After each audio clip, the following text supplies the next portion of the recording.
What's the weather like in the US today? Well, like the current housing market, it's hot over here and cold over there. Early this year, the buyers were out there waiting for more inventory to hit the market and, of course, for prices to drop. Sellers, on the other hand, were continuing to see prices rise and the scarcity of homes increase, therefore benefiting the sellers. I'm Kiwi of the coast, the agent with the most.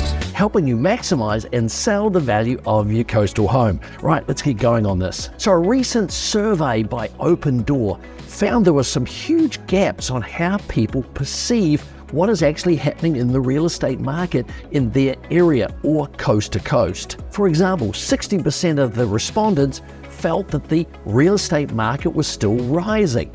However, only 30% of those real estate agents out there believed the same. There are a few reasons why there are these mismatches. Firstly, the media often reports just the extreme cases, good or bad, never the averages. And this can give the impression that the market is a lot hotter than it is. Secondly, people tend to focus on their own experiences. How did they sell a home? Was it quick or fast? And therefore, that's how the market continues to be. And this can often be inaccurate. The reality is that the real estate market is starting to cool down.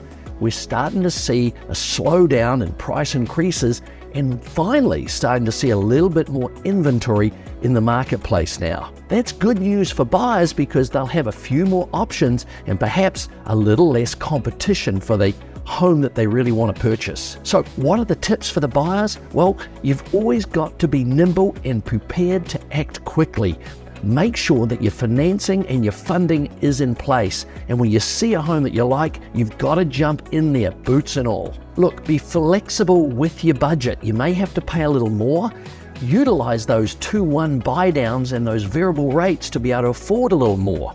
Also, you may have to look in some different neighborhoods and also look for some different housing types. Especially if you're on a budget, you may have to settle for something that's attached versus detached so that your payments make sense for you. Tips for sellers? Well, look, sellers, don't be greedy. Price your home competitively. Just because a home last year sold for X with a view doesn't mean that your home that you've spent all this money on is going to sell for X plus without a view. And we see this in our marketplace along the coast where sellers are really stretching those comps.